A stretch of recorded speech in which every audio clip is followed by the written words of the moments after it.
अस्सलामुअलैकुम। मैं नदीम का लेवल अकेडमी से आपके साथ आज कोर्स सिलेक्शन के मतलब कुछ डिस्कस करेंगे कि कैसे आपने करनी है, कौन से सब्जेक्ट आपको रखने चाहिए और कौन से नहीं रखने चाहिए।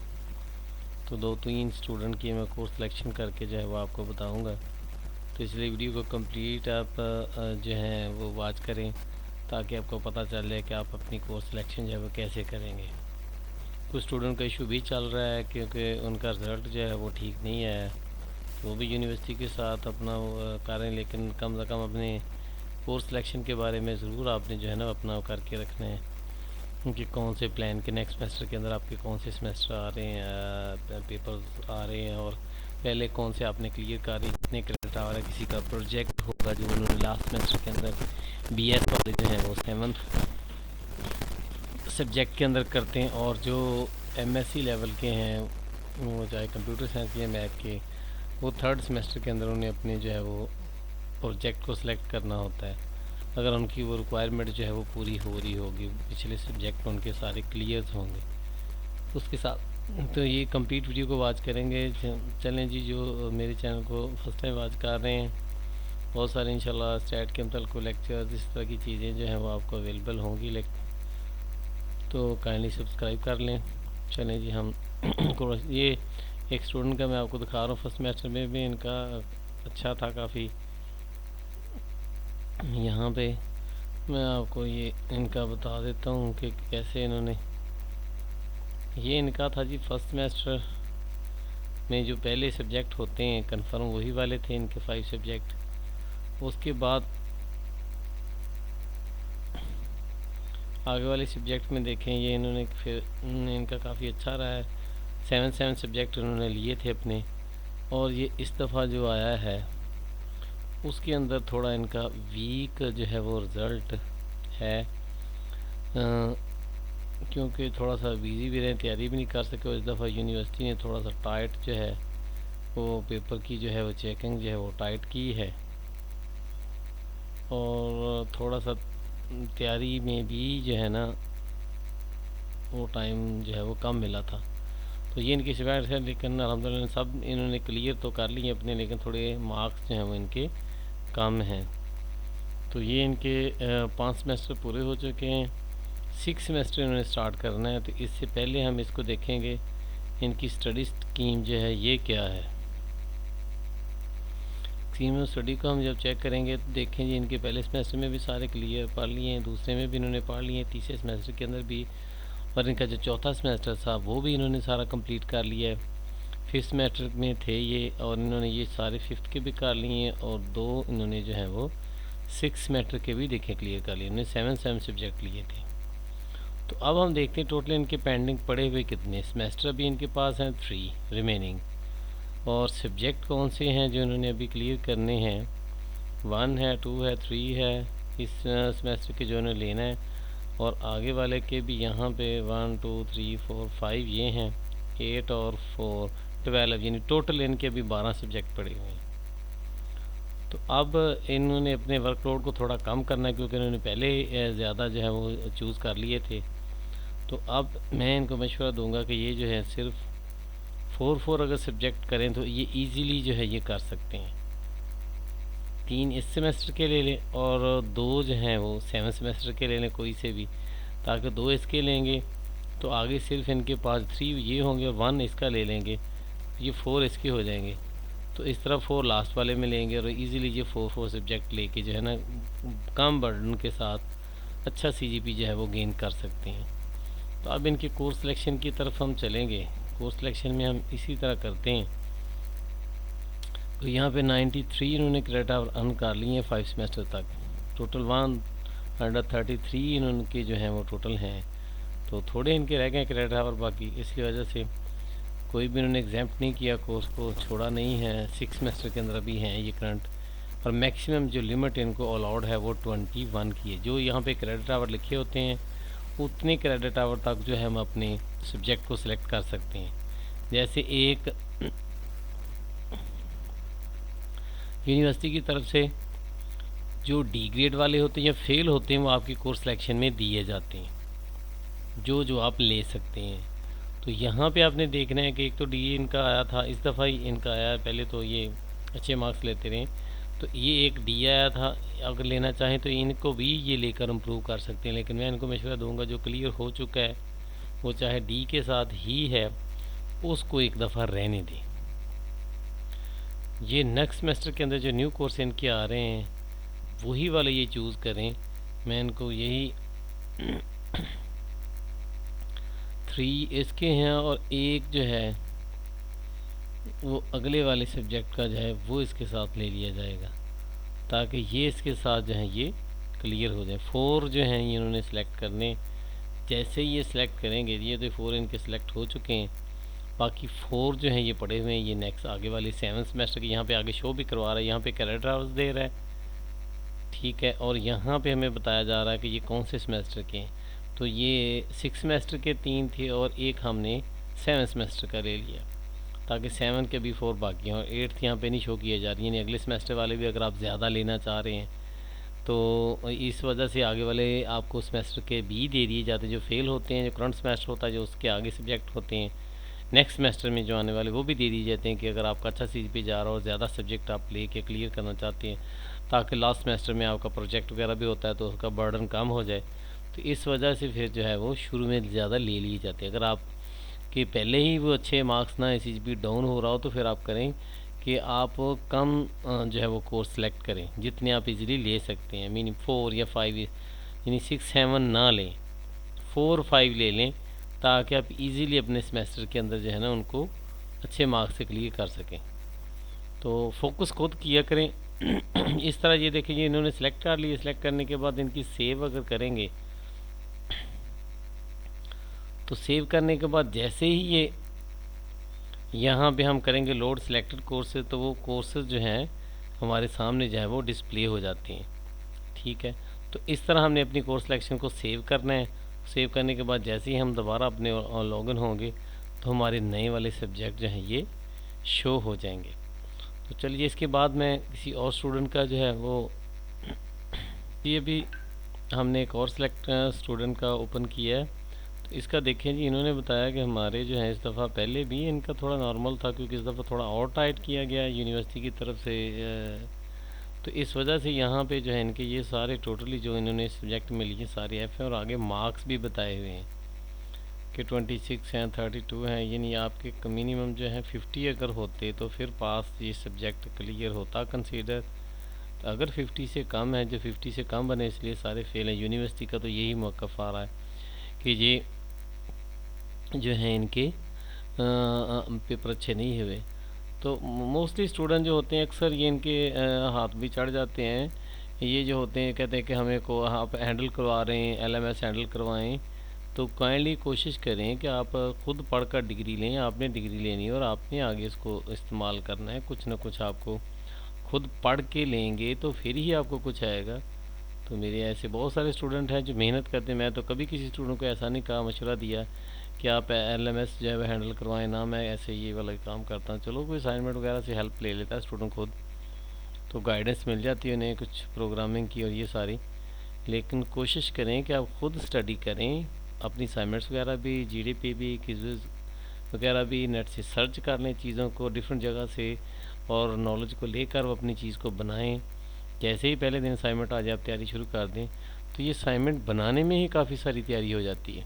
जब बंदा डिफरेंट जगहों से हैंड आउट से पढ़ता है, कुछ लेक्चर को सुनता है, ताकि वो असाइनमेंट के बारे में समझ आ जाए, और जब असाइनमेंट बनाता है तो काफ़ी सारी चीज़ों की समझ आ चुकी होती है। यही मकसद है यूनिवर्सिटी का, ये असाइनमेंट वगैरह और क्विज़ वगैरह देना, ताकि आप खुद करेंगे इन चीज़ों को। अगर आप क्विज़ भी दूसरों से करवा रहे हैं, असाइनमेंट भी करवा रहे हैं, खुद क्या पढ़ेंगे, पेपर तो आप नहीं देना है, तो फिर आपका पेपर अच्छा नहीं होता और फिर आप सिर्फ पास पेपर को देख कर चले जाते हैं। और ज़रूरी नहीं 100% के पास पेपर जो है वो सारे के सारे वो ठीक टिक लगे हुए हों, उसके मुताबिक आप टिक कर आते हैं तो वो ठीक नहीं होते। तो चलें जी, अब इनकी कोर्स सिलेक्शन इन्होंने कैसे करनी जा रहे हैं। इनके तो सारे पीछे वाले फेल हैं, तो इनकी स्टडी स्कीम पर जाएं। इसको अगर चेक किया जाए यहाँ पे, तो यहाँ पे इनके पेंडिंग में बताए जा रहे हैं कि सेकंड सेमेस्टर का एक पेंडिंग पड़ा, इंट्रोडक्शन टू प्रोग्रामिंग। उसके बाद यहाँ पे देखें थर्ड सेमेस्टर में भी MCD वाला इनका पड़ा है। उसके बाद फोर्थ सेमेस्टर में जाएं तो यहाँ पे भी एक पेंडिंग सोशियोलॉजी वाला है।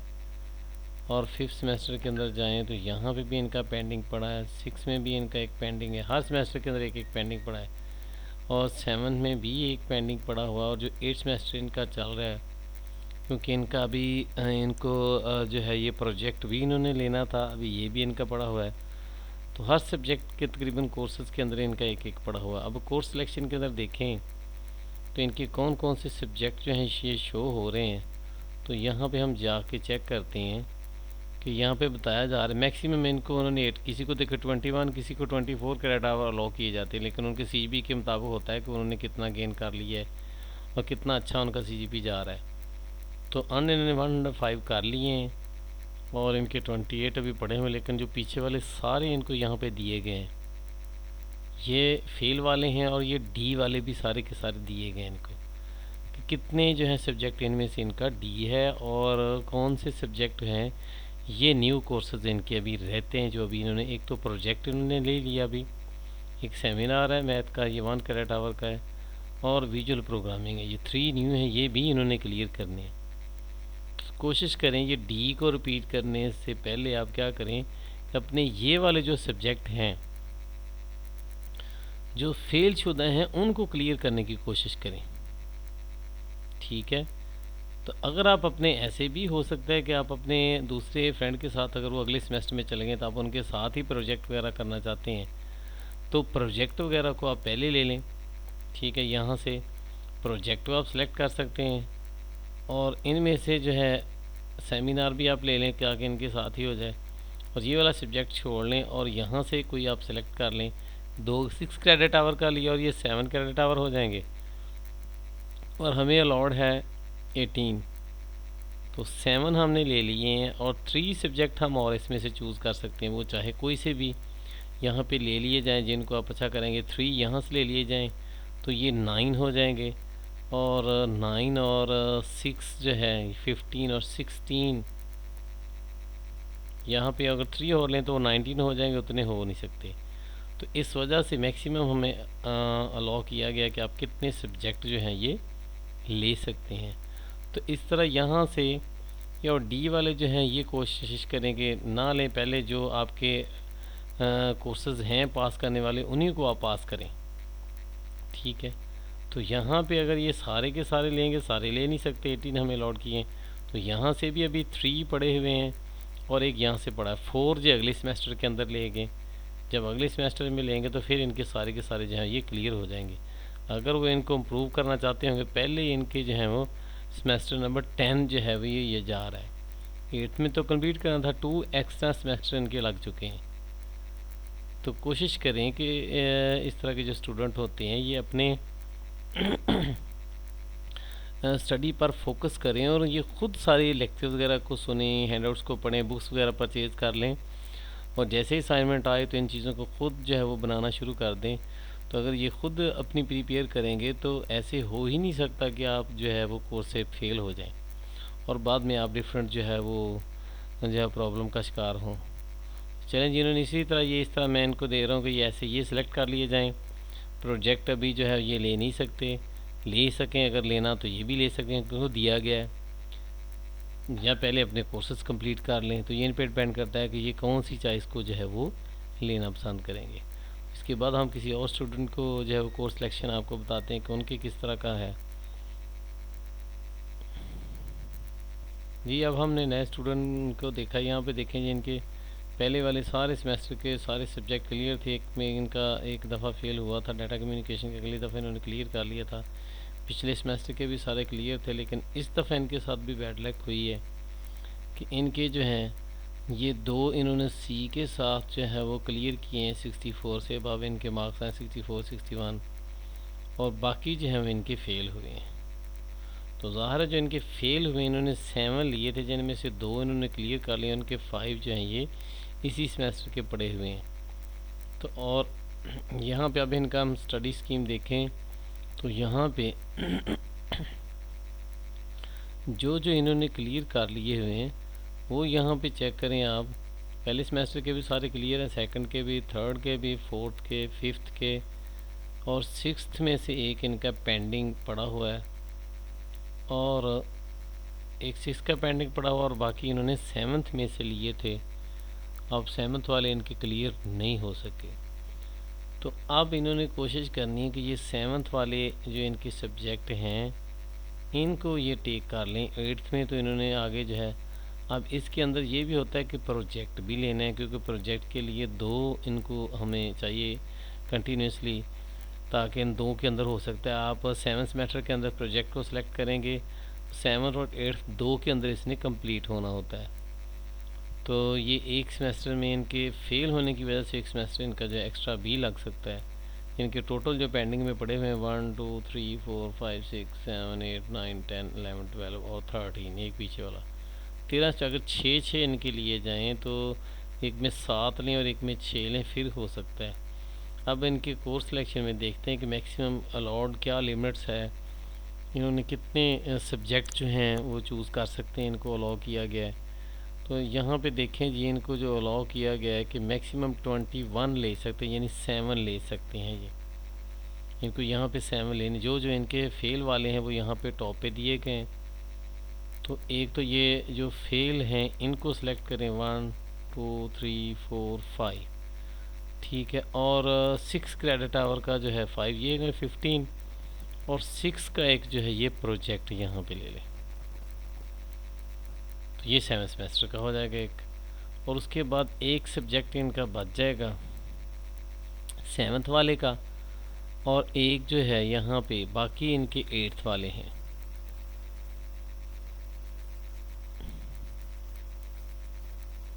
अब इन दोनों ग्रुप में से MGT 502 है और MGT 610 है, इन दोनों में से इन्होंने एक लेनी। ये नेक्स्ट अगले सेमेस्टर में जाके इन दोनों में से कोई एक चूज़ करना होता है, चॉइस होती है कि आप इनमें से हैं। तो दोनों ये मार्केटिंग के लिए हैं, बिज़नेस के रिलेटेड हैं, तो इन दोनों में से कोई बिज़नेस एथिक्स लिखा हुआ और ये ऑर्गेनाइजेशनल बिहेवियर लिखा हुआ है, तो ये थ्योरी टाइप ज़्यादा होगा और ये सिंपल जो है बिहेवियर के मतलब होगा, है तो एक जैसे ही।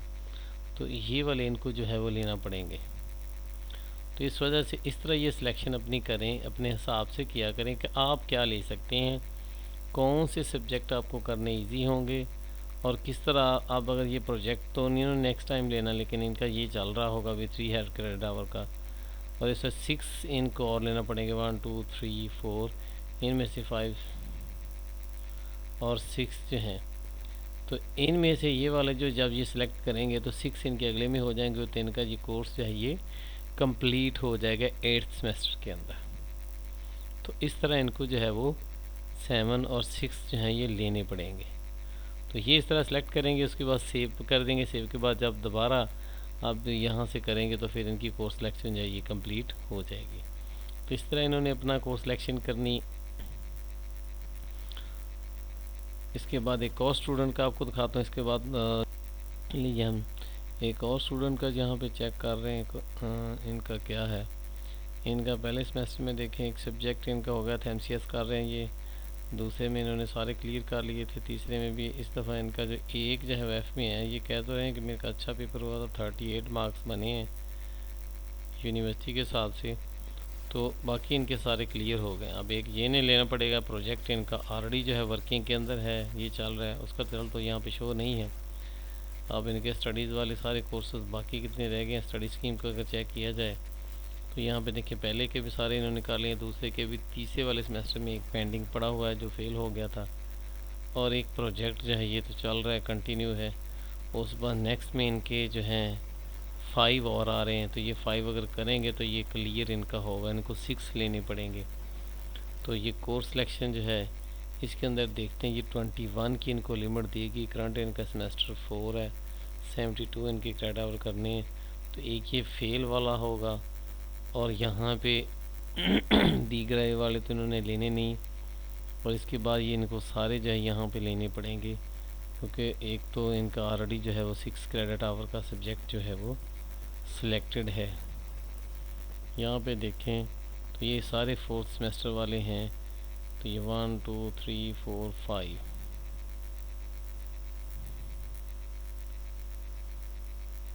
और इनको ये वाले सारे सिलेक्ट जो है ये करने पड़ेंगे। इस तरह इनकी ये कोर्स सिलेक्शन हो जाएगी।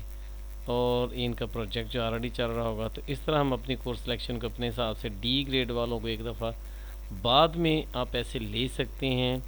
वीयू स्पोर्ट्स सेंटर पे उन्होंने यहाँ पे दिया हुआ है कि अगर किसी की डिग्री कंप्लीट हो जाए रिक्वायरमेंट उनकी, लेकिन वो बाद में अगर करना चाहता है तो वहाँ पे जो है सीजीपी इम्प्रूव करने के लिए आप दोबारा पेपर जो है वो दे सकते हैं। तो वो ये कोर्स सिलेक्शन से पहले पहले कुछ दिन होते हैं, उनके अंदर आप अप्लाई कर लेंगे कि मैंने अपने सीजी को इम्प्रूव करना है, सीजीपी को। तो इस वजह से वो सिलेक्ट कौन से आपको सब्जेक्ट लेंगे, जिन जिन को सब्जेक्ट को आप लेके इम्प्रूव करना चाहते होंगे वो अपना इम्प्रूव कर सकते हैं। अदरवाइज़ अगर नहीं करेंगे तो आपका वो ट्रांसक्रिप्ट जो है वो डिग्री की रिक्वायरमेंट पूरी होने की वजह से वो इशू कर दिया जाएगा, फिर बाद में आपके इम्प्रूव नहीं होंगे। तो इस वजह से पहले एक दफ़ा अपनी डिग्री को कंप्लीट करें, और अगर आप चाहते हैं कि एक सेमेस्टर एक्स्ट्रा लगा के सिर्फ जस्ट उसको इम्प्रूव करने के लिए एक अटैम्प्ट करके देख लें, तो आप बाद में जो है वो अटैम्प्ट उसके साथ जो है ये कर सकते हैं। ठीक है, सेव करने के बाद लोड करेंगे अपने कोर्सेज़ को, और कोर्सेज़ को लोड करने के बाद आप जैसे ओपन करेंगे तो आपके नए सब्जेक्ट जो है एलएमएस के अंदर जो है वो शो हो जाएंगे। पहले सेमेस्टर वाले जो है उन्होंने तो ऑलरेडी जो है वही वाले उनके होंगे pre defined subject. Second semester से जो होते हैं सिलेक्शन आपने करनी होती है कि आपने 6 लेनी है, 7 सब्जेक्ट लेने हैं, आपने कितने जो है वो कोर्स सिलेक्शन के अंदर आप लेना चाहते हैं। तो चलें जी, ये हमने 3-4 को देख लिया कैसे कोर्स सिलेक्शन करते हैं, कौन से सब्जेक्ट आपको लेने चाहिए। आप अपनी मर्ज़ी के मुताबिक चेक किया करें, चूज़ किया करें, ख़ुद इनको लें, कितना बर्डन आप यूज़ कर सकते हैं। अच्छा सी भी ज़्यादा आप अच्छी तैयारी कर रहे हैं तो ज़्यादा सब्जेक्ट भी ले सकते हैं, अदरवाइज़ उतने लें जितने आप जो है वो ईज़िली पास कर सकते हैं कि अच्छा सीजीपी आपका, आपको बार बार बजाय कर रिपीट करने के तो जो है वो कम सब्जेक्ट लिए जाएँ और ख़ुद उन पे फोकस रखा जाए। तो थैंक्स फॉर वाचिंग। ओके, अल्लाह हाफिज़।